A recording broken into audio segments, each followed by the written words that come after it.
Well, we're on island time today, boys, and I'm not gonna do my island voice because that would be bad. That would be bad. Don't do that. You're listening to America's most superstitious podcast, The Pod People, and I'm Scooby-Doo on Zombie Island. I'm your favorite seaman, Ben Sheets. And I'm Cleveland Mosier, and today, I'm not jumping the shark. Oh no, I'm eating it. We're fighting the shark today, boys. Yeah. Tease, I just want to say, here is your medal for not doing a Jamaican accent. For not doing the island voice. Yeah, for not doing a patois. Here's your medal. Congratulations, you win. You win all the awards. Well, let's not get too hasty now. Yeah, there's still the whole rest of the podcast to go. No, we can't. Or we shouldn't. So maybe hold off on giving me my laurels until the end of the episode. But I have been putting in a lot of training, doing a lot of conditioning. I don't know. I've been putting a lot of effort and focus into not doing a Jamaican voice on the podcast. So I'm feeling confident. I'm feeling strong. And I think this is going to be a good episode. And what are we talking about today? Well, we are talking about a Patreon pick. We had hinted last week that we might be talking about In a Violent Nature, but it is extremely limited screening wise, and just not feasible for us, especially with Ben still being in Iowa. So instead, we're doing a Patreon pick this week. And this pick was chosen courtesy of our honorary podboy, Mitchell. And Mitchell is a big Giallo fan. So we're going back to our old friend, Lucio Fulci, the master of splatter. And we're talking about his... Yeah, we're the master of eye trauma. Surely. We're talking about his classic 1979 film Zombie, or if you're in Italy, Zombie 2. And we'll talk a little bit about that. In fact, we might as well just go ahead and address that. Let's do it now. Keep them waiting. So this film, depending on where you are in the world, is either Zombie or Zombie 2. And you might ask, why is that? Zombie flesh eaters. That's true, which if you're trying to log it on Letterboxd, you have to search for zombie flesh eaters. I struggled a little bit with that last night. So in Italy, Dawn of the Dead, George Romero's Dawn of the Dead, was released under the title Zombie in 1978. So the studio decided, hey, let's try to cash in on the success of Dawn of the Dead, or Zombie, and we're going to title this film that Lucio Fulci is working on Zombie 2, and we'll consider it a sequel to Dawn of the Dead. And they did so without informing Fulci that they were doing that. So they just slapped a 2 on the end of his movie, which he entitled Zombie, and which was written and had begun pre-production before Dawn of the Dead was even released in Italy. So that's where that confusion comes from. But if you're not in Italy, everywhere else in the world, this movie is just called Zombie. And it's not actually a sequel to Dawn of the Dead, or anything for that matter. So you don't have to worry. If you go in to see Zombie 2, you don't have to say, hey, but what if I haven't seen the first one? There is no first one.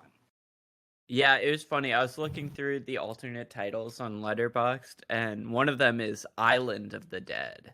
Oh, that's not a bad name. They were really name. leaning into the of the Dead sort of connection.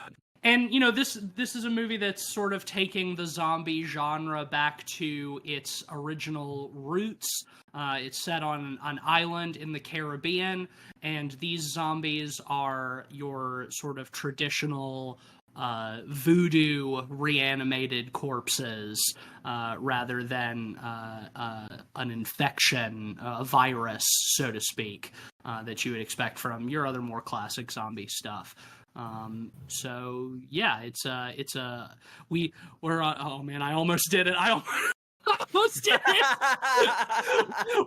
We're on the islands. We're on the island. Tease, if it's like that easy to slip, you might want to like just kind of take a break, breathe a little bit, on the and do island some self-reflection.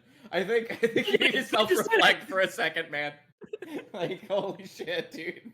Don't tell me I need to self-reflect. Ben just did it. Ben just did island voice. Wait, he did? No, I missed it. I blinked. That was Tease. Cleve was too busy scolding me, and Ben snuck one in. I can't believe it. Yeah, I'm too busy. I'm too busy virtue signaling. I'm too busy saying that I'm better than you for not doing that. I'm taking your medal away. You know what? You didn't earn it. You were right. I didn't do anything. Not on the I can't island. believe you did this, Tease. Yeah, okay, that was you, Ben, that time. It was him both times. What are you talking about? Fucked up. Don't shift the blame. Okay? It was him both times. This is recorded. The listeners will absolve. Yeah. The listeners will absolve me. That was Ben too. Yeah, okay, Ben, you need to. We need to. I think that was Craig, actually. Craig, the Discord record bot. Shut the fuck up, Craig. Look, okay, I'm not saying I'm without temptation too. Okay, it's fun. It's fun to do the voice, but you shouldn't do the voice. That's the just thing. go ahead and get one in there. Just go and get one in there. Come on. No, I'm gonna be better than both of you. I'm rising above. I don't think Cleve do the voice. I can and I have, and I shouldn't say that, but don't be Chet Hanks. Or do. He's whatever. Cool guy. I don't care. It's not my fucking what. Listen, Chet Hanks has declared officially that 2024 there will be a white boy summer. There is a white boy summer, and it's happening, and it's starting. He saw his shadow. Well, no, he didn't. He didn't see his shadow. If he did see his shadow, if he did see his shadow, he would go back inside, and there would be no white boy summer. But because he came out of his condo and did not see his shadow, then that's the sign that it is white boy summer. Yeah. Wow. And we're spending our white boy summer on the island with the zombies. Yeah, this is not our first time talking about Lucio Fulci. We did The Beyond, like 3 years ago? Has it been that long already? Wow. 2 or 3 years ago? Is that the only Fulci we've covered? I know we've covered a handful of Argentos, but have we really only done The Beyond? I think that's the only Fulci we've covered. Well, this is another one of his most famous ones, which I do think is interesting. Because I like this, it's definitely not one of my favorites of his. It has a handful of like very standout sequences that I think are pretty famous and that a lot of horror fans would be familiar with. But there's also like a lot of downtime in this movie. I don't know how y'all felt about that. We watched it together, so I feel the same. But after you, Ben. Yeah, we were chit chatting a lot through. We were, yeah, and I was glad to have it. Frankly, I think through the slow bits, but the sequences. Oh man, when this movie's on, it's fucking on. I'll give it. It's on, man. I should definitely absolutely. Like it's important to like both sides of that coin. It's got some slow bits, but man, when it's going.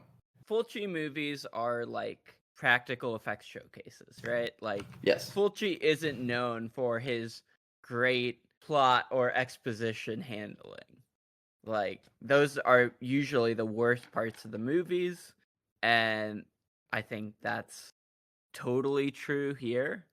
And unfortunately, at times there's a lot of downtime between practical effects sequences.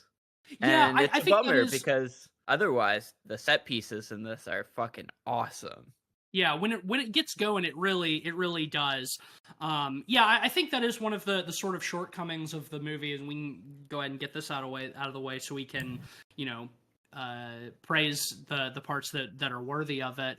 But I think like you're definitely not wrong that like exposition and maybe storytelling are not like Fulci's strongest suits, but I think in something like The Beyond, for instance, it gets going a lot faster and just like weird, crazy stuff starts happening earlier in the film, and you have fewer like long sections of downtime in between like the really cool and nasty effects sequences, where this movie, like, there's a lot of slow build up to like really get the story going, you know what I mean? So like the movie starts with we start in New York City. The movie is kind of bookended in New York, and apparently this was stuff that was requested later by the studio in order to help them try to like tie it into Dawn of the Dead. But it starts with a sailboat, a seemingly abandoned sailboat, showing up in the New York harbor. The harbor patrol goes out to it to investigate. They can't find anybody on board until all of a sudden a zombie comes stumbling out of the bathroom where I guess he was taking a shit or something, and bites one of the police officers, rips his throat out, and the other officer shoots the zombie and he falls into the water and disappears. And then we sort of get the setup where one of our protagonists, that character's name is Peter West, is a newspaper reporter, and he sort of gets put on to covering this story and figuring out what's going on. And he quickly meets Tisa Farrow's character, Mia Farrow's younger sister. You can really tell she looks a lot like her. Oh. She actually died a few months ago in January of this year. Oh, I didn't know that. Yeah. Incidentally, both her and the actor whose name I'm blanking on, who plays the helicopter pilot in Dawn of the Dead, they both died in January of this year. But yeah, so he meets up with her because this boat, this mysterious boat that washed up in the harbor, belonged to her father, who was doing something, he's a scientist or something, studying whatever in the Antilles, in the Spanish Antilles, in the Caribbean.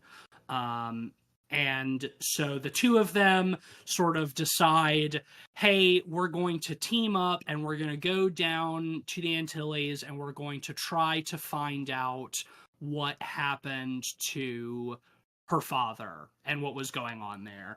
And all of that I've just sort of encapsulated in a couple of minutes of summary is like the first 40 minutes of the movie. Yeah. And that is like, I think that is a kind of problem with the pacing of this film. I think that, you can sort of tie all of that into, like maybe the first 15 minutes of the movie and get them on that island as soon as possible. Yeah, well, that's the thing, like, there's a lot of exposition, but it's not very dense exposition. Like, they really take their time with it, which makes it feel all the more tedious. Yeah, absolutely. And again, like, in this kind of movie, like, it's called Zombie. I'm here for the zombies, and I do like the opening bit with the zombie on the boat.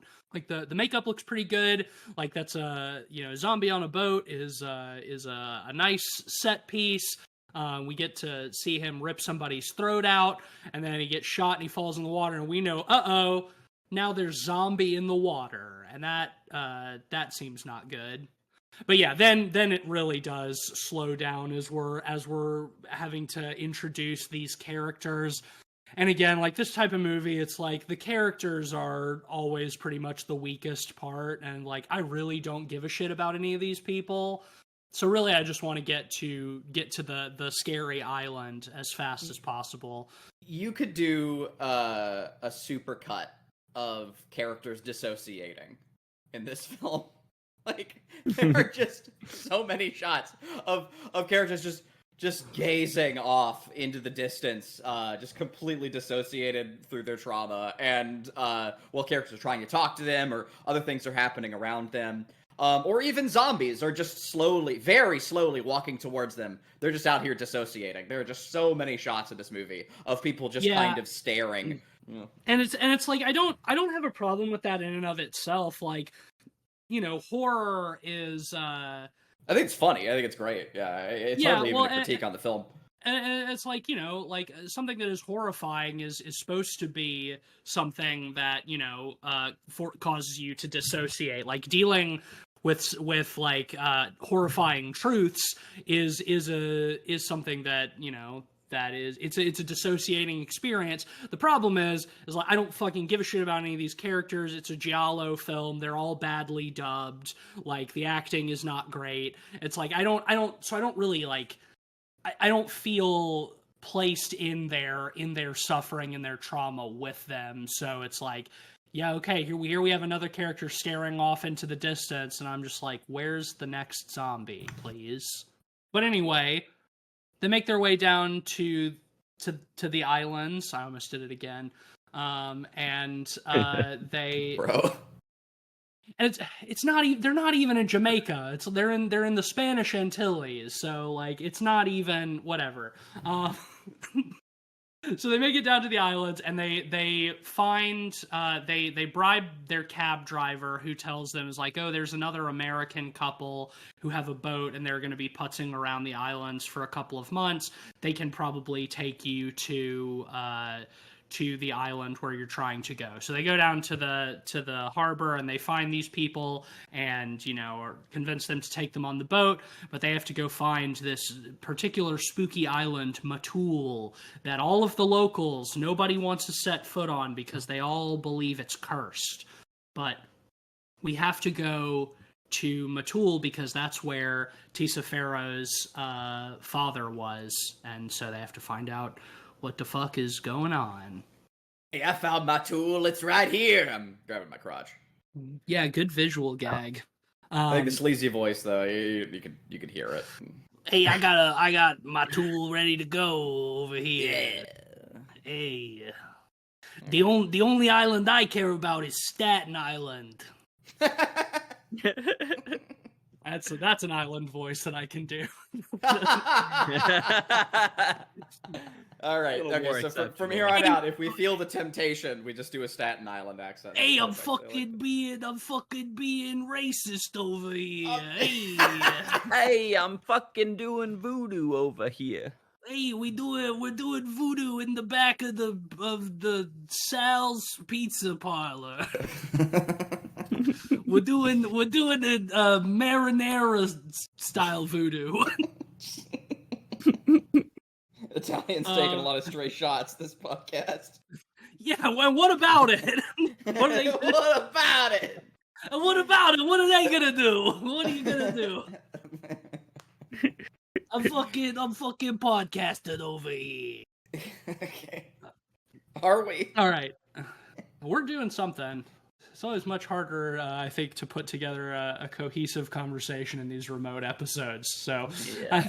Well, always, we can't read each other's body language, so we're just constantly talking over each other. It's great. It's great. yes, yeah, let's get back on track by talking about the makeup effects of the zombies. The good stuff. Yeah. We the get most that fun early part. on. The early zombies we get just look fantastic. They're all like flaky and like it's very layered on their makeup.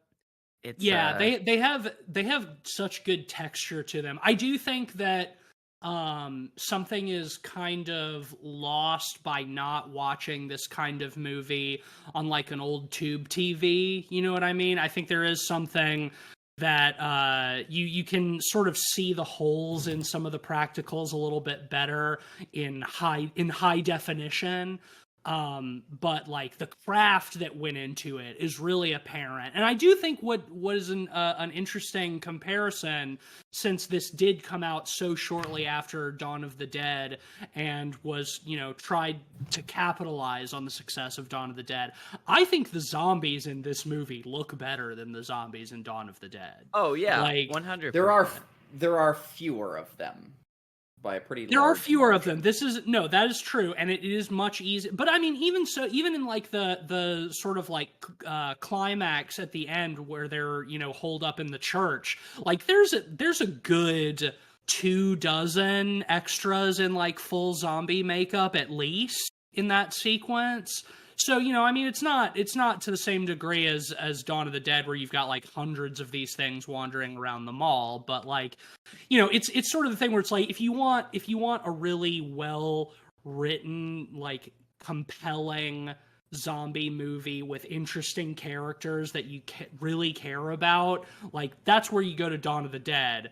But if you want the really gross, nasty zombie effects with some like really fantastic gore, then you go to Fulci with Zombie. They kind of, and then Romero found the synthesis of the two with Day of the Dead a few years later. But I think these zombies are way gnarlier than the very sort of simple and stripped back zombie makeup that you get in something like Dawn of the Dead. And again, like Ben was saying, that's what Fulci's really going for. Yeah, and they're paired in this movie so well with another Fulci trademark is the use of like worms and bugs. Oh, yes. Yeah. He loves putting some nasty worms on people. Yeah, that's one of the first things that one of the cops sees when he's like looking below in the boat in the opening sequence is like the inside of the boat is all like torn up and there's like rotten food and stuff, and he looks and there's like a piano on the boat, and it like zooms in on the keys, and the keys are just like covered with like centipedes. Yeah. It's like, yeah, it's gross. Yeah, I love how much Fulci loves to use creepy crawlies in his movies. And then you've got like, I mean, the poster of this movie is very famous, with the zombie with the worms in its eye. And when that shows up later, it's that's a Leonardo DiCaprio like snap and point moment. Like, hey, there he is. Love that guy. Yeah, they got the one with the worms in their mouth too. They're all wormed up. There's also one with both. It's got eye worms and mouth worms. They go all out. Yeah. Meanwhile, we're all here just with brain worms. The worms! The worms are back! Yeah, well, before we even get to the island, which, we've already dipped into a little bit, but one of the really most, I think, spectacular sequences from a technical standpoint is the shark sequence. So let's talk about the shark, because our protagonists are on this boat with this other couple they've met, and they're on their way to look for this haunted island. And at one point, the wife of the guy who's driving the boat is like, I want to do a little bit of like scuba diving, so she puts on her scuba gear, and in, classic 70s Italian sleazy fashion, she's diving without a top on, so her tits are out, and there's a close-up shot of her like strapping on the oxygen tank, and she has to like put like a seatbelt strap like between her legs, and like it like zooms in on her crotch when she does that. Oh yeah. Cleveland and I were talking. I was like, is that how like you actually put on like a scuba tank? Like, do you have to like clip it between your legs like a harness like that? It seems like No. See, it's not like a harness though. A harness has so you can see I'm sort of doing a downward motion pointing at my thighs with both hands, right? Like it goes between the crotch. Like when you fasten a harness, it goes up around your inner thigh to specifically avoid this, right? I've never seen a harness that is just a strap that just goes right up your gooch, and then onto the belt above. It's like a seatbelt G-string. And I get to like what does a guy do with that kind of harness, right? That's just gonna go right up your balls. You have to like move everything out of the way. It's gonna split your balls in half. Yeah, I mean, that would be awful. And like frankly, like I would think even for like a lady, like it would chafe. It would be like it'd be super uncomfortable. Yeah, and I don't know what scuba gear was like in the 1970s. Maybe it was like that. It does seem weird though. Yeah, I almost want to look into it more. It seems wrong. But I will say though, I did love like how exploitatively it's shot. It's pretty funny. Like Yeah, it's Yeah. it's your classic The giallo sleaze. the harness thing, it felt like something specifically for especially grippy women. Well, you said it. Yeah, we're putting a lot of emphasis on it. It's really just one shot, but it was weird. But anyway, she gets into the water and she's swimming around down there with her tits out and taking pictures of stuff. And of course, a shark shows up.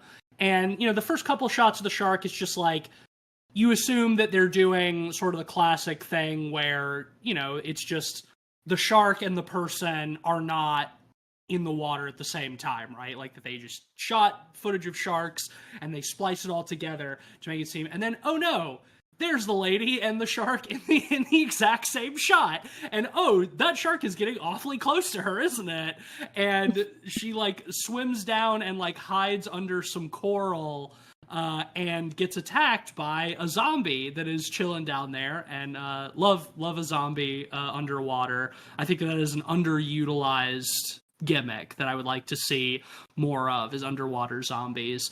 It's honestly super impressive that they, were able to get the makeup to stay underwater so well. To stay on, and like it looks good, and like she's down there with a scuba tank, but he's obviously not, right? Like the actor, Yeah. and so she finds herself between a zombie and a shark, and is able to sort of slip away from both of them, and in so doing the zombie, like the shark gets close to the zombie and the zombie starts like biting it and attacking it, and you've got a shark versus a zombie underwater. Awesome.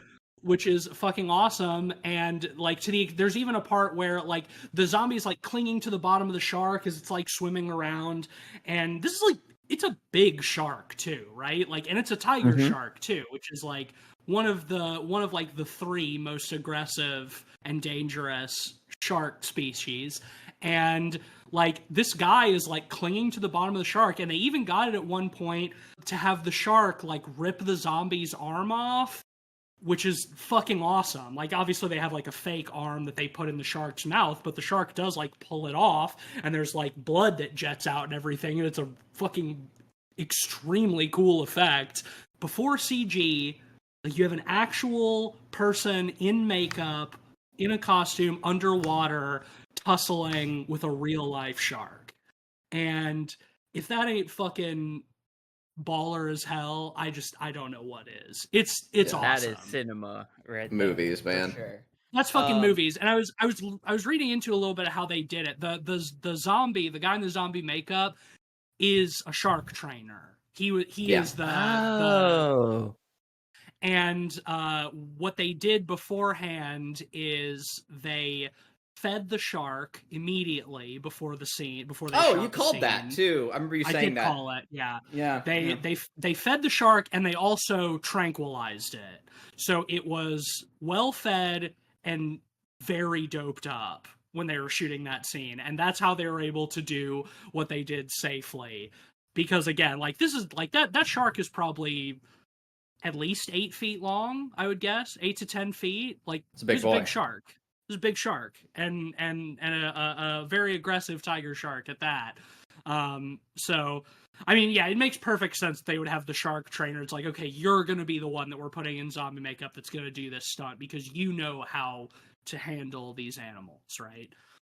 Yeah. And I think it was a shark that like this guy had trained and like knew him and stuff too, so there was some of that as well. I don't know how easy or difficult sharks are to train. I've never really thought about that, to be perfectly honest.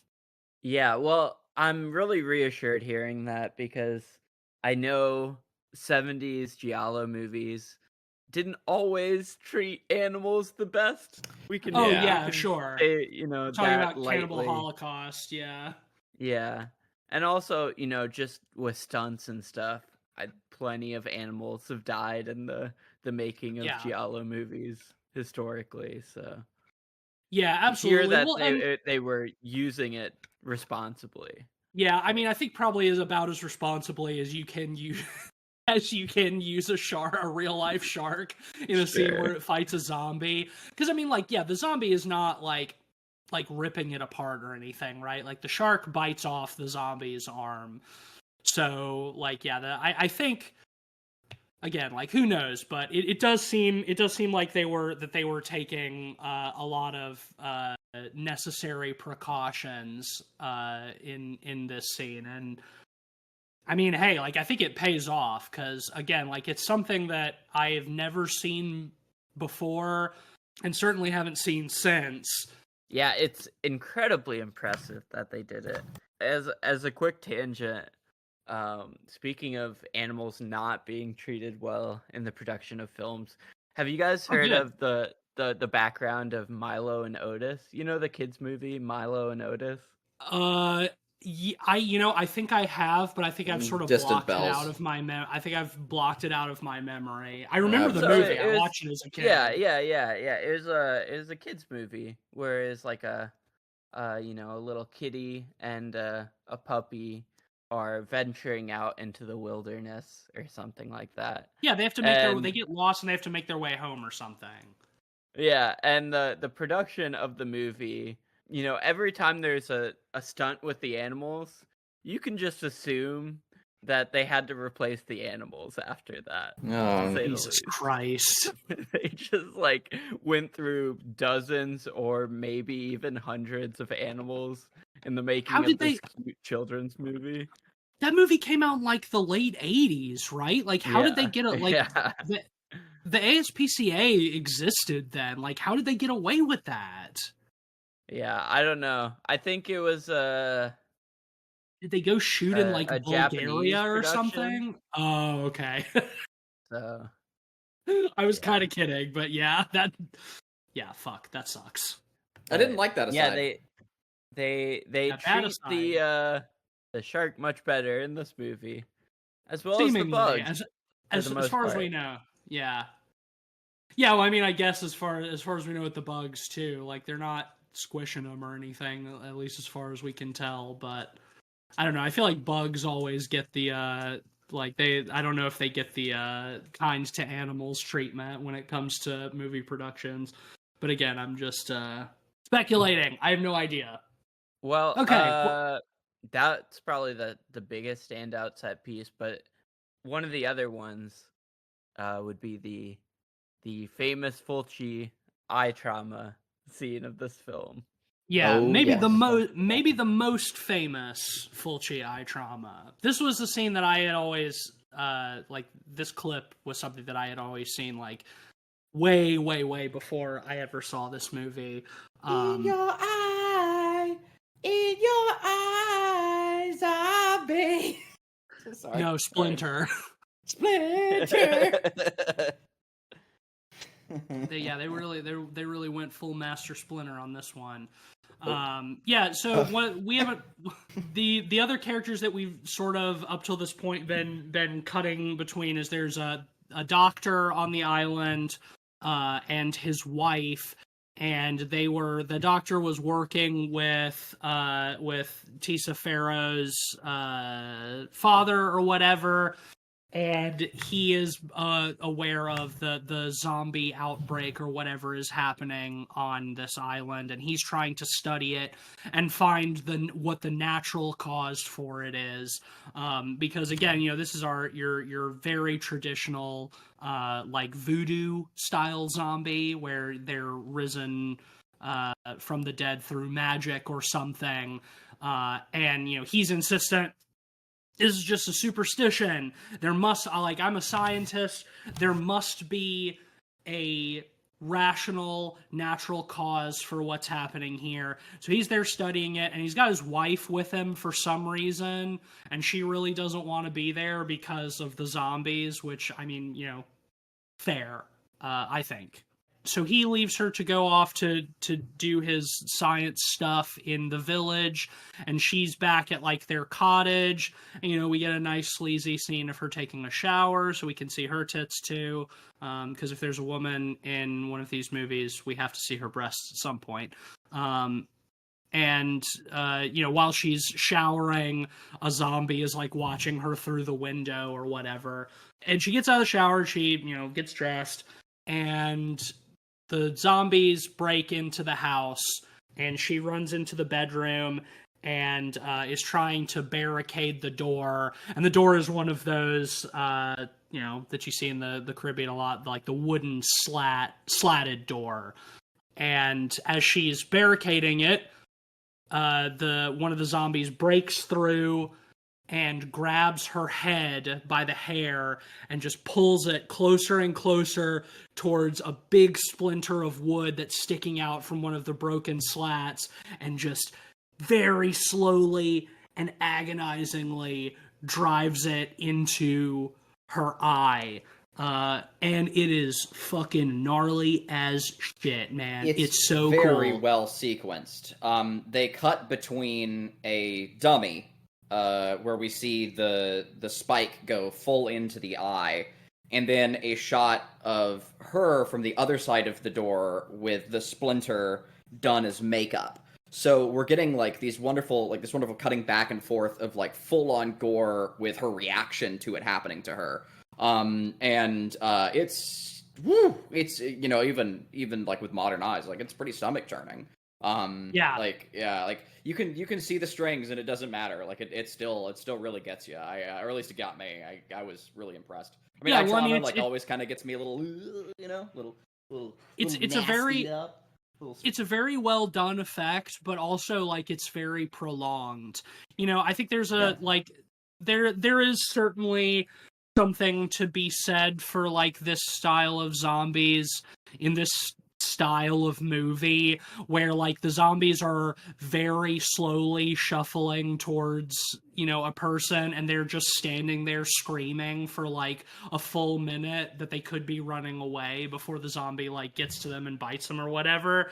There's something to be said for that, but I feel like in this case it's like the sort of agonizing slowness with which like the zombie is like pulling her head closer and closer to this enormous like jagged wooden splinter, and cutting back and forth like between her POV, and it's like it's coming right towards the camera, and then like you said, how it's cutting back and forth between the splinter like actually going into the eye of the dummy, and then seeing her with like the makeup of the splinter coming out of her eye. Yeah, I mean it's just like the shark scene, like it's just a very well put together sequence. And it's stuff like that, like these two scenes that we've spent a lot of time talking about, that I think more than anything cement a movie like This's legacy.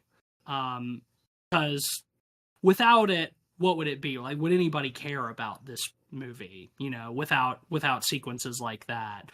It's like, I don't care about the story or the characters, but I do care about the zombie fighting the shark, and I do care about the giant splinter going into some lady's eye. Yeah. And I like when they go, like when they go back to the cottage and they find her body later, and the zombies are all just like pulling it apart and eating her slowly. Like that makeup all looks they're having a munch. Awesome. Yeah, they're having a munch.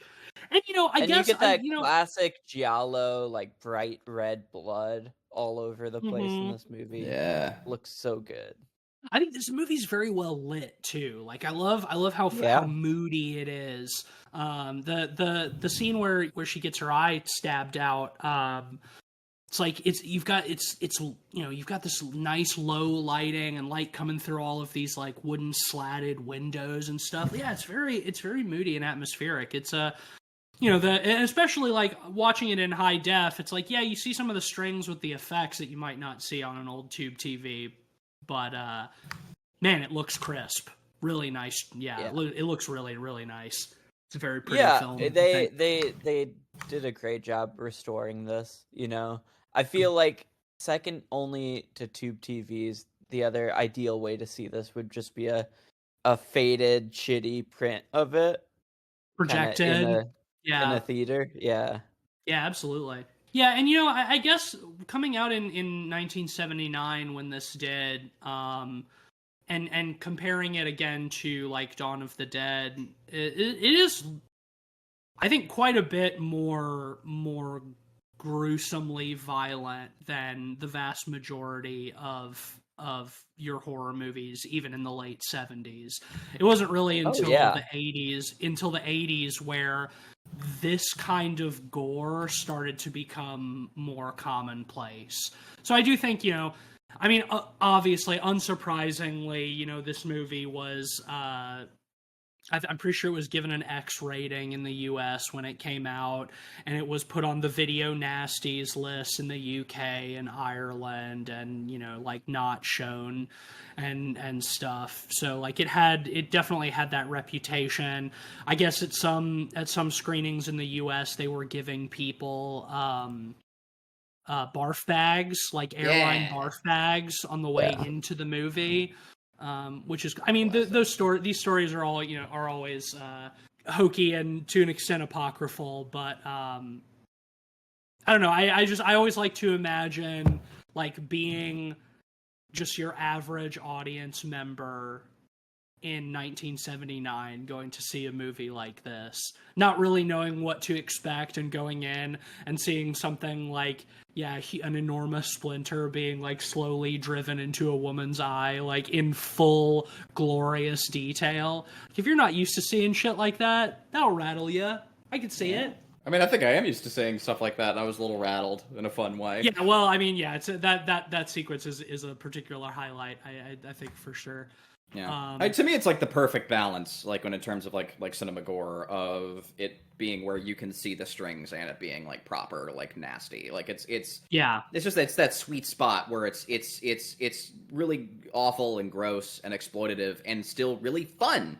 Like, and it's a really like nice sweet spot, and I always it is a charm to it when you can kind of see the strings a little bit, and also just like, it's nice to just appreciate good effects craftsmanship, Yeah. And I think one of the things that helps it work so well, kind of strike that tonal balance between being gruesome but still entertaining, is the score.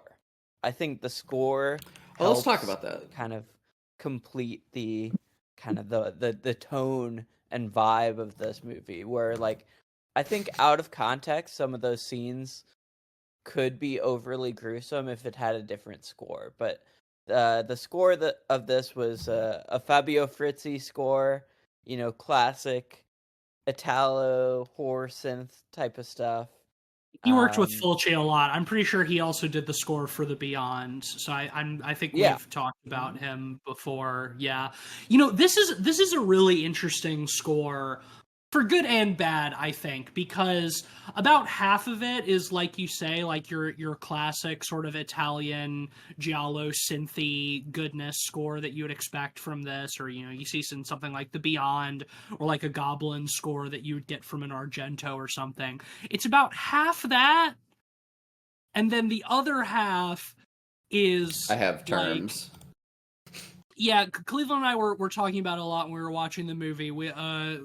Nintendo is a descriptor that we used a lot. Well, yeah, like there's a few bits where they're out at the pier, out at the docks, and it's like a very particular kind of like Caribbean, like Animal Crossing, Yoshi's soft Island shit. Yeah, like, well, it's Caribbean but with synths. So like it sounds, or specifically like it's got Caribbean drums and then like a synth melody that's kind of cute, and it sounds like a Nintendo track, and I thought that was fun. That stuff. It was great. Oh, of course, like in both this and the Nintendo stuff. But I love it too, but it's hokey. It is hokey, but it's the right kind of hokey. It's a fun, it's a very charming kind of hokey for sure. But then there's a whole bit where we're first introduced to the doctor and his wife, and they're talking, and up through that scene, and him leaving and speaking to the guy outside and being like, "Look after my wife," and carrying into the next scene. There is this track that is playing that I found the best way to describe as liminal Donkey Kong, where it's like a neutral Donkey Kong track, like the kind that would play like Donkey Kong Country on a pause menu, but the melody just sort of keeps repeating, and the drums just kind of carry on. Yeah, well, and there it isn't doesn't there go isn't a anywhere. real. You're just sort of in this transient Donkey Kong space. They use this track a couple of times, and it is evocative. It is evocative of Donkey Kong in certain ways, but I also think that to a degree that's doing a disservice to the actual score of those early Donkey Kong games, Which are some of the like, best in some games, of the like like 100%. Yeah, worth yeah. saying. Like It's I it have really many a time while painting just pulled up the Donkey Kong Country score, yeah especially, it's and really everyone says Aquatic Ambience is of course like it's a really true only Donkey masterpiece. Kong. It's really only Donkey Kong in the sense that it's using like fucking like Congo drums, right? And it's just like a very repetitive beat that has sort of like an ambient drone over it, and it really is. It's just like a 2 second loop that is just that just goes on ad infinitum, right? And they use it a couple of times, but I do think that there is something in how repetitive it is that I do think does a pretty good job of like ambient tension, because it's not like you're sort of like desperately waiting for it to resolve or change in some way, and it never does, and it is used as a tension builder. Like all of the scenes that it's used in are like supposed to be kind of tense scenes, and I think it does accomplish that well. Despite the sort of jokey Donkey Kong comparisons that we're making to it. Yeah, this is a really interesting score. I like it. I don't love it, but I do like it. It's not my favorite Fulci score by any means. Just like this isn't my favorite Fulci movie. But hey, it does capture the island vibes, man. Oh yeah. Oh yeah, those voodoo drums, man. Yeah, what else? What else? There's a couple other nice scenes. There's the one where they find they're in the woods and they find the old conquistador graveyard. And some zombies rise up out of the ground. That's where we get like the worm eye zombie that we've talked about a little bit. I do think it's funny that our like reporter character, like they're driving through the woods and like they run over a zombie and the guy who's driving like kind of veers off into the woods and they very lightly crash into a tree. Like it's not like a high speed collision by like any means, but it like really badly fucks up the reporter's ankle, like who was sitting in the back seat, to the extent that it's like sorry, the way it's sequenced too, like the whole thing feels pretty avoidable. Like they just kind of veer around the zombie and then like 40 to 50 feet down the road, then they veer off. And it's like it's on like a straight road. Like it doesn't seem like it was really necessary. And then I'm glad they did it. It's just the way that they blocked it. It didn't feel very like intense or crazy. And it's you could have avoided that. And they very lightly hit a tree, and then they throw some ferns onto the hood of the car.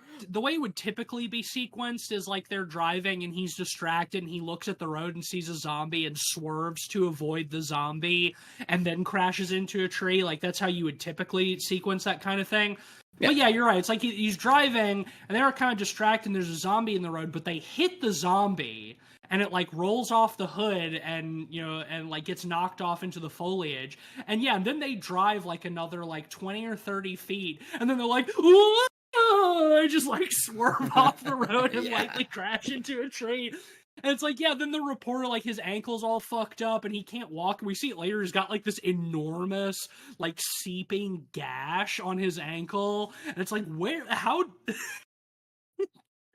did that happen from that mild ass car accident? Yeah, he's in the back seat, and they just they kind of lightly bump a tree, and his whole ankle is gored up, like a pipe had gone through it or something. I can't walk. Oh, I can't walk. But again, the 3 other people in the car totally fine, like good to go. Fine. Yeah. Just his ankle is fucked up. Yeah, he's the only one who got fucked up. But yeah, that's what So they're tramping around the woods, and they which find is like a graveyard. A very fun example of like script versus like scene coordination, in the script they get into an accident and one of the guys is hurt And that's about as much thought as went into it. And then on the scene that day, they're like, "Oh, yeah, we'll fuck up your ankle or whatever," and it just it doesn't really all seem together. But that makes it fun. Again, he should have been the one. He should have been the one driving the car. Then you could say that, like, okay, when they crashed, like, his ankle slammed into the gas pedal or something. Yeah, it was sharp, that and makes it, like, sense. cut it or something. It's like, yeah, that is very, very easy way to, like, make that believable, even in like a relatively low speed impact. But we're being cinema sensei. We should. No, it's funny. It's fun. It's fun. It's fun to talk. It's fun to talk about, but it's not a big fucking deal. The dude has to injure. He has to be injured because he has to stop. Like, oh, I can't walk anymore. I have to stop and rest. And then they stop and they realize, oh god, we're in a conquistador graveyard. And then the zombies come up and kill one of the ladies. And then, yeah, that seems cool. That one has like a lot of the best, I think. It's not necessarily one of the most exciting sequences, but it has a lot of the best zombie makeup. I think they really, got to go kind of crazy with it, because you've got these old conquistador zombies rising up out of the ground. So they're all covered in dirt and worms and shit. And yeah, I love it. I love that shit. It's nasty. I guess we should talk a little bit about the climax at the old church, where the whole swarm of zombies attacks. And they have to hold them off. That's a pretty fun sequence. It's great. Yeah. Man, this scene has a lot of the best just like outright effects in the movie. That, like, where they're trying to, like, they're closing all the shutters or whatever, and the one zombie is like climbing through the window. So the dude just runs up with the shovel and just smacks the flat of the shovel into his head, and his head explodes like a fucking grapefruit. That shit we did was a big awesome. touchdown. Yeah! Yeah, that was really fun. They really used a good chunk of their budget in this finale, as they should. Yes. Because we get probably 2/3 of the zombies we see in the film are in this like last 15-minute sequence. Oh yeah, easily. Yeah, like I was saying earlier, it's like, yeah, there's more zombies technically in Dawn of the Dead, but like in this sequence, like there's a lot of them in full makeup. Like they really do get a lot of use out of it. And the characters are trying to hold them off and shooting them. So you've got lots of squibs, you got lots of fucking heads exploding, you've got limbs being shot off and stuff like that. And it's all really good. They make some fucking Molotov cocktails.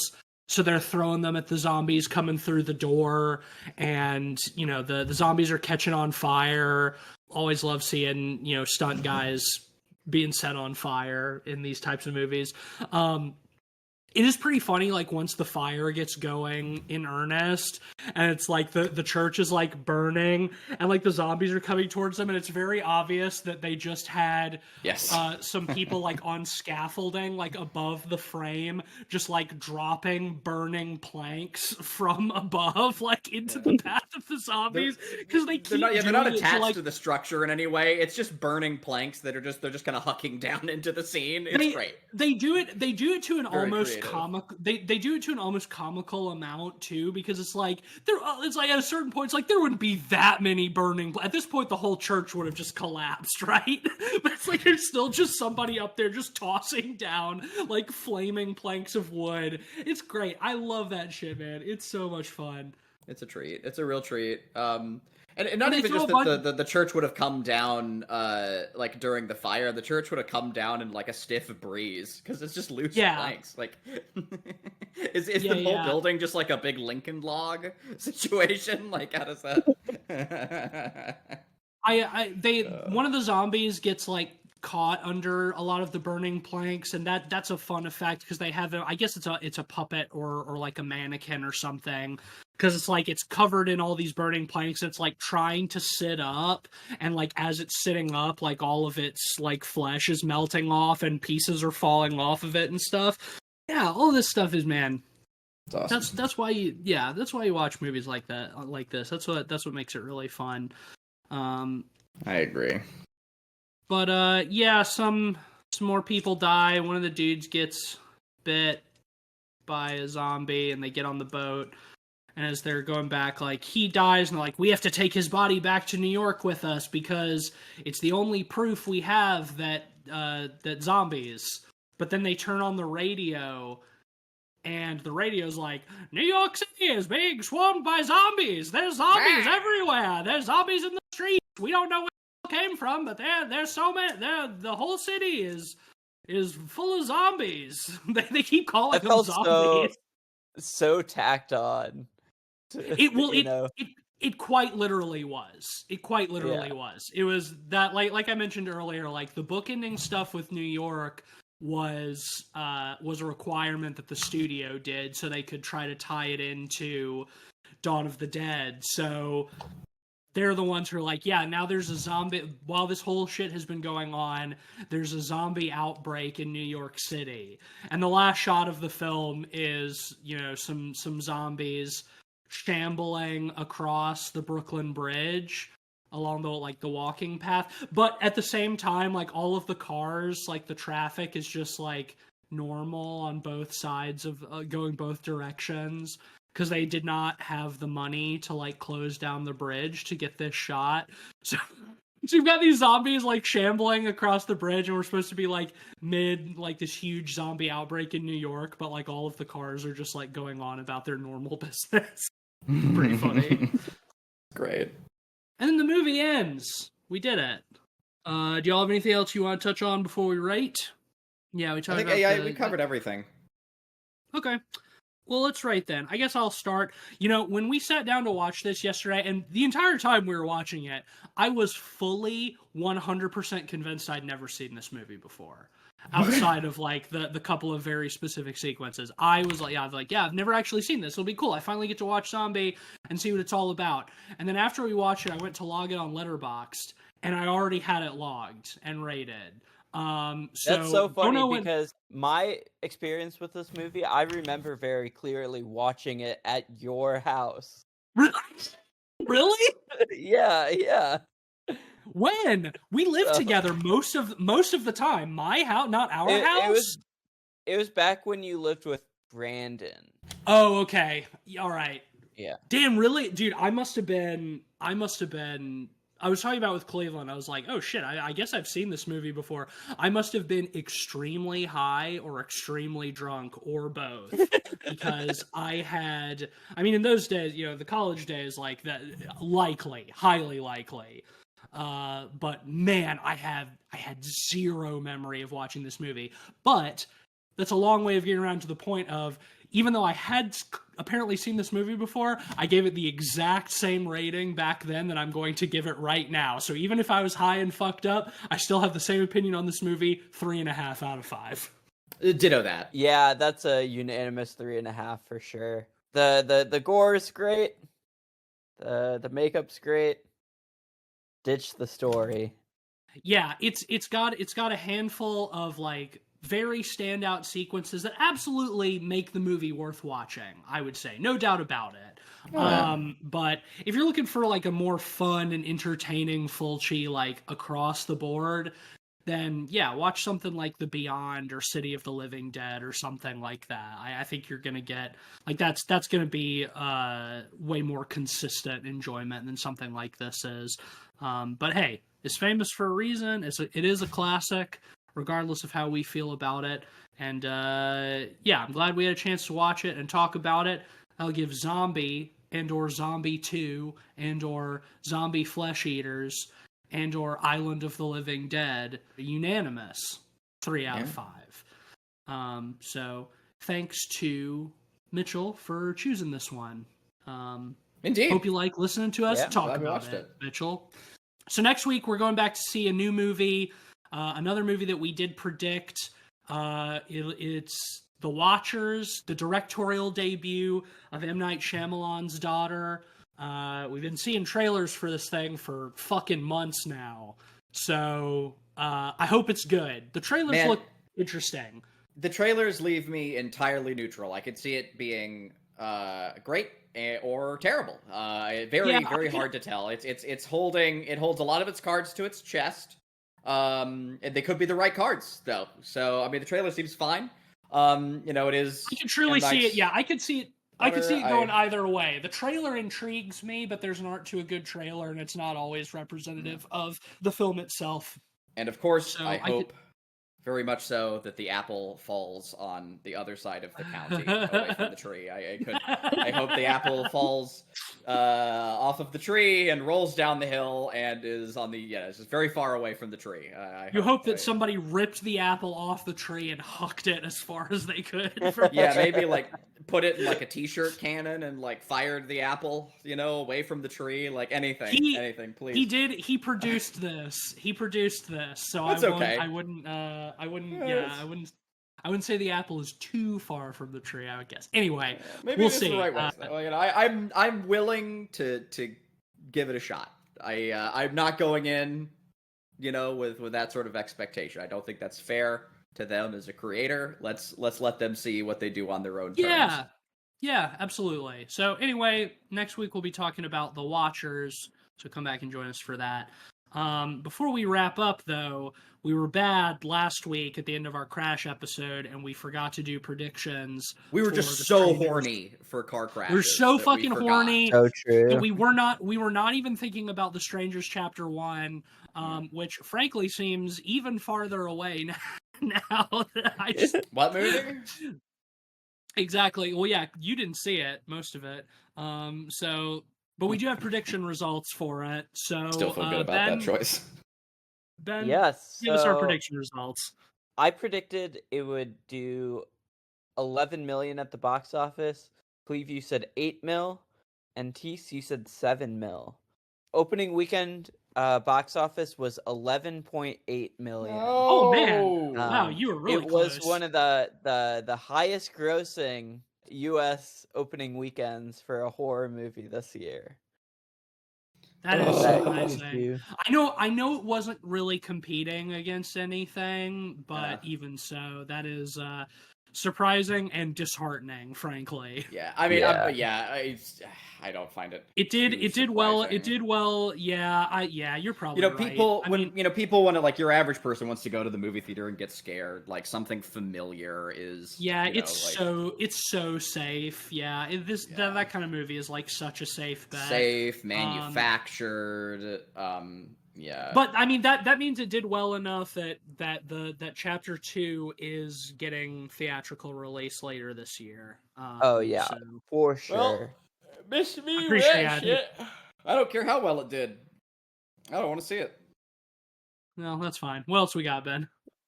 Okay, so in terms of Rotten Tomatoes, I predicted 42. Cleve, you predicted 75. Whoa. And TCU predicted 60. It's currently sitting at a 17. So I get that one as well. What?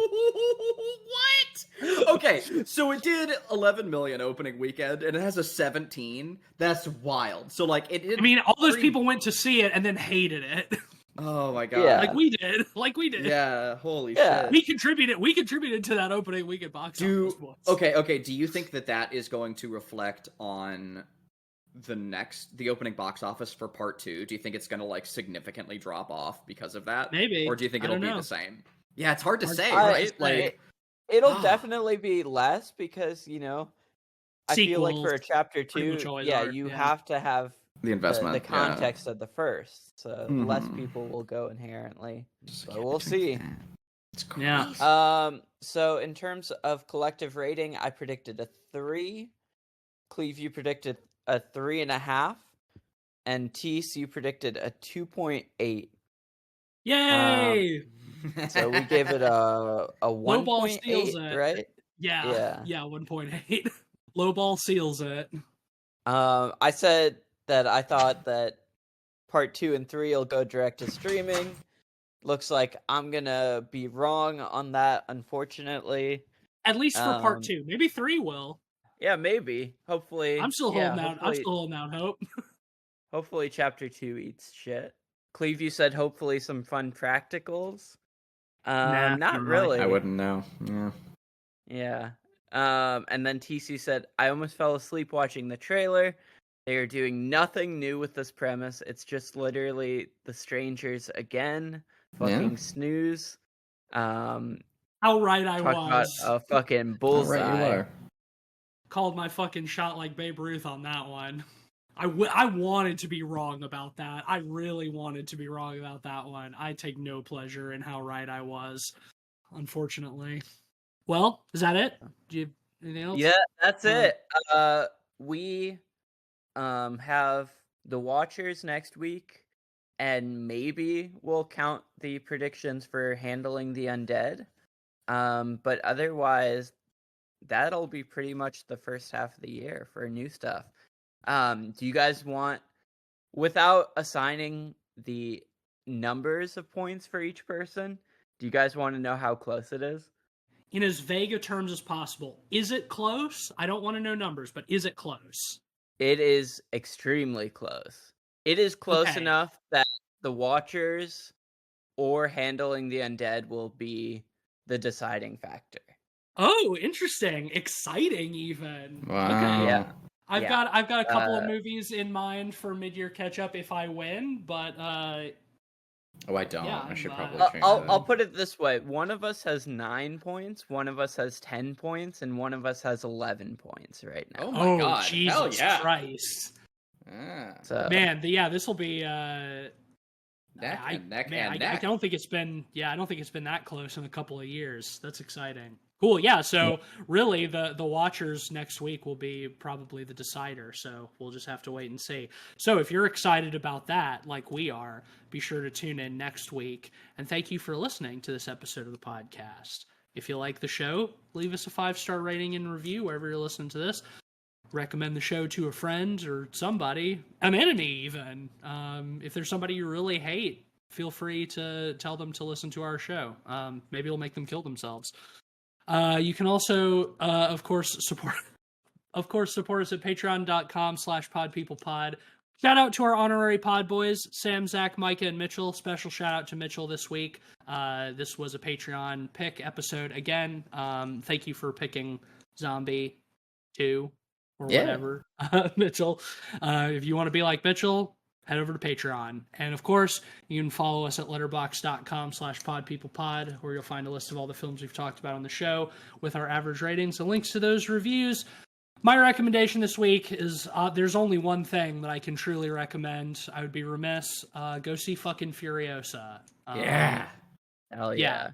Cleve and I went and saw it last weekend. I'm so I know you had a sad chance that it's to see it kind as of well, Ben. bombing in the box office. I mean, it's still like the best opening weekend that any Mad Max movie has ever had. Like these movies That's true. they're not like huge box office hits, but also like who fucking cares?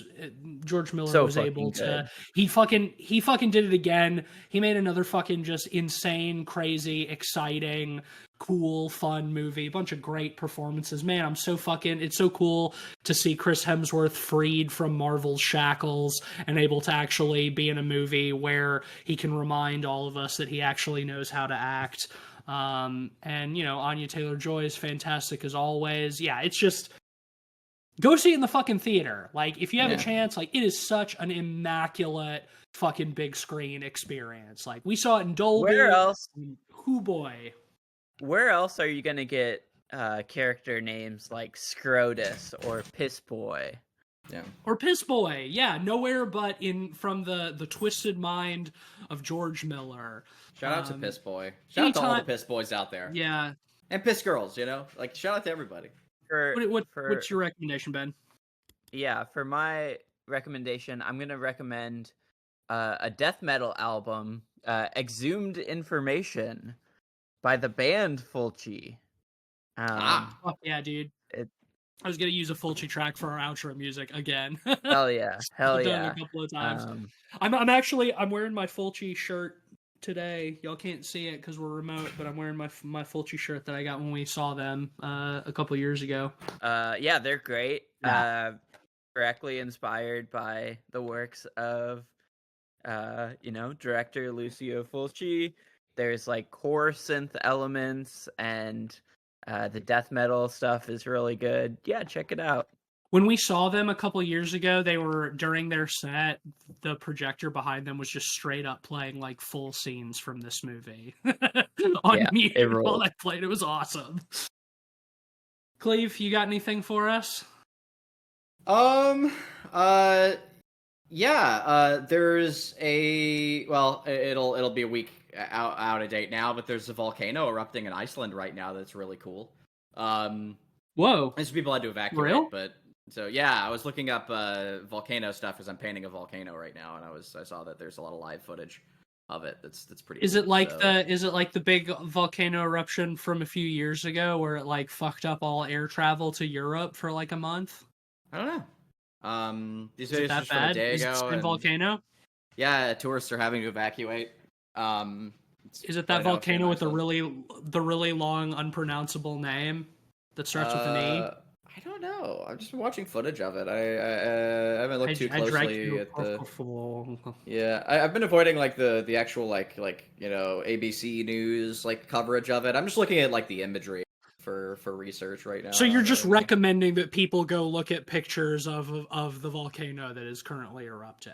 Yeah, that's the cool part. Yeah, absolutely. That's what I'm recommending right now. Is go look at a cool volcano erupt. I love that Cleveland is getting more and more abstract with his recommendations each week. Last week, it's happening on its own too. It's not part of my plan. Yeah, last week his recommendation was Brussels sprouts, and this one it's go look at pictures of a volcano. Fucking, this is great. Mm-hmm. All right, I stand by it. All right, thanks. Oh, we know you do. We know you stand by. All right, thanks everybody. Thanks everybody for listening. Bye. Keep it island time. Island.